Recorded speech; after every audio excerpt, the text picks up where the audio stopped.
Let's stop sugarcoating it. The Milwaukee Bucks aren't just in trouble, they're on the brink of collapse. What once looked like a dynasty in waiting after the 2021 title has rotted from the inside out. And now, with Giannis Antetokounmpo locked into a crumbling roster and Damian Lillard's Achilles tear further sinking the ship, the question isn't if Giannis could demand a trade, it's when. And for every contender in the league, especially the Boston Celtics, that possibility is a live grenade with a pulled pin. In this week's mailbag, one question cuts deeper than the rest. If Giannis leaves Milwaukee, where could he realistically land? And how much of a threat would that pose to Boston's throne? At first glance, Celtics fans might feel some comfort. Eastern Conference rivals like the Heat, Knicks, and Sixers have spent most of their trade ammo or are tied up in long-term roster commitments. None of them can realistically pivot to absorb Giannis without gutting what makes them competitive. On paper, that makes it less likely the Celtics would face the nightmare of seeing Antetokounmpo wearing a rival jersey in a playoff series. But that's only half the story. The real danger lies out west. Quiet, patient, loaded with assets, and watching closely. Think about Oklahoma City, a 68-win juggernaut this season with a young core that's already ahead of schedule and a vault full of first-round picks that could make any GM drool. Shai Gilgeous-Alexander is already a top 5 MVP candidate. Chet Holmgren is becoming a two-way unicorn. Nothing. And this is the last time I'm going to say. I won't talk a lot. We lost the game. It doesn't really matter. One thing I'll say is that I believe being humble in victory. That's how I am. Now, it can be a lot of people out there that are like, no, when you win the game, you got to talk shit. And the team has depth for days. Add Giannis to that ecosystem, you're not just building a finals contender, you're potentially birthing the next NBA superpower. And while it's not Sam Presti's style to make splashy moves, what if losing in the Western Conference Finals again forces his hand? What if he decides it's time to turn all that potential into a championship parade? Houston is lurking too. They've stockpiled picks from the Harden trade and developed a group of hungry young players. Ime Udoka is no stranger to coaching stars. And if the Rockets believe they're just one centerpiece away, Giannis could become the crown jewel. The question is whether Houston could keep enough of its core, Jalen Green, Alperen Sengun, Jabari Smith Jr., intact to compete immediately. And that's where things get dark for Boston, because the real issue isn't just where Giannis might go, it's what he might become if he joins a roster with youth, shooting, and infrastructure. Think about the version of Antetokounmpo that doesn't have to carry 40 minutes of playmaking, the version that isn't wasting years tied to aging veterans, or chasing chemistry with injured stars. The version of Giannis that has room to run, shooters to space the floor, and defenders to help him hunt chaos. That version? Terrifying. Even for a team as complete as the Celtics. It's easy to say, well, Boston's window's open now. And that's true. They're in the driver's seat to repeat.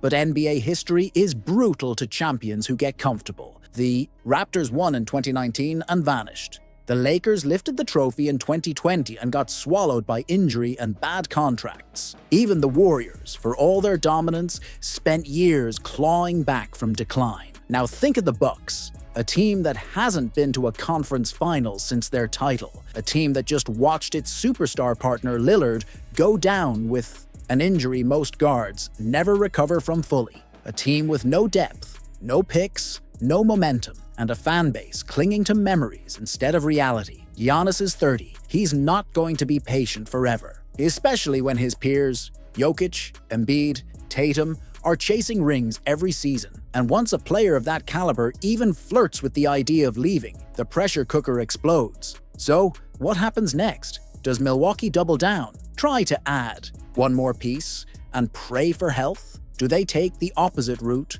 cut losses, cash in, and start a rebuild before it's too late? And if they do explore a trade, how much would Giannis fetch? Here's where it gets wild. Imagine the bidding war. Luka Doncic might draw 3 or 4 firsts and a blue-chip prospect in a hypothetical blockbuster. But Giannis? We could be talking about 6 to 8 first-rounders, multiple swaps, and at least one all-star caliber player. He's the most physically dominant force since Shaq, but with a motor that doesn't fade. Add to that a defensive ceiling that alters game plans and a championship pedigree. The price will be absurd. And yet, teams will line up, because in the modern NBA, stars don't just move the needle, they bend the entire league around them. That's why this looming Giannis situation isn't just a Bucks story, it's a league-wide earthquake waiting to happen, and Boston, as stable as they are right now,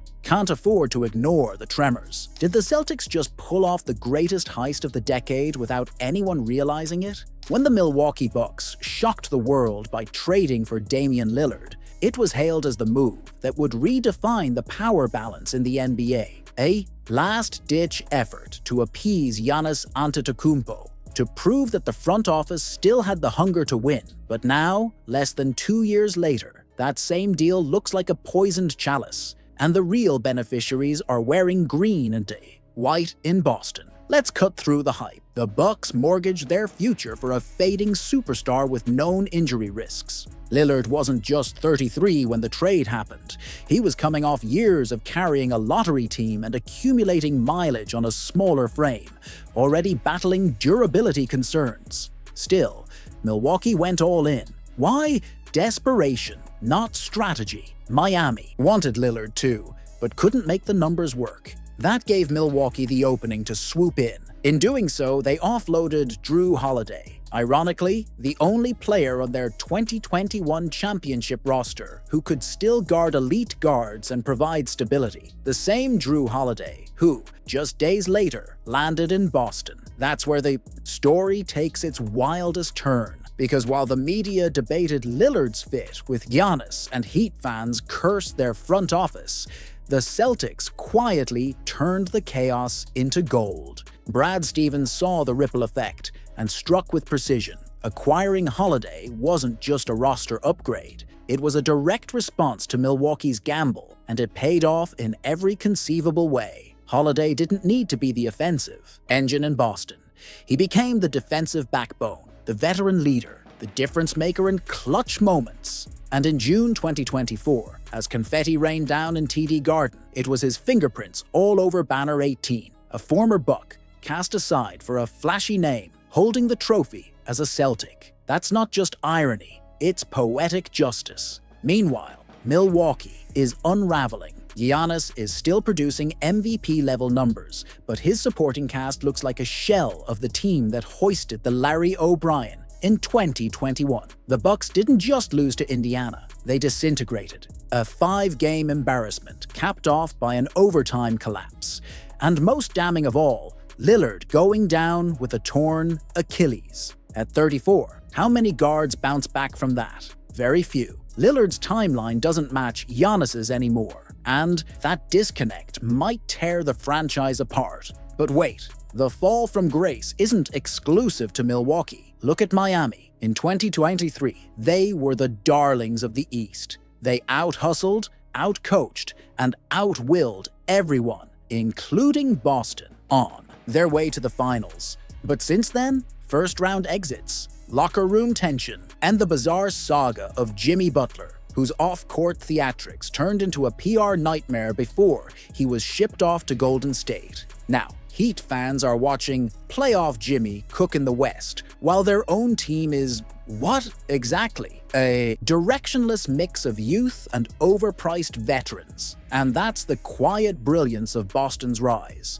While everyone else stumbled chasing quick fixes and big names, the Celtics doubled down on identity. They built a roster that fits, that defends, that grows together. Holiday, Tatum, Brown, White, Porzingis, a machine with no obvious weak point. So here's the uncomfortable question no one wants to ask. Did Milwaukee and Miami both destroy their futures trying to catch Boston? Let's not pretend it was all predictable. Injuries are cruel, timing is everything, and front offices make tough calls under pressure. But the bottom line is hard to argue with. 1 year removed from the Lillard blockbuster, the Bucks are staring into the abyss. The Heat are caught between eras. And the Celtics, they're not just surviving, they're thriving. That infamous 3-team trade was supposed to reshape the East. And it did. Just not the way anyone imagined. Boston didn't just win the trade.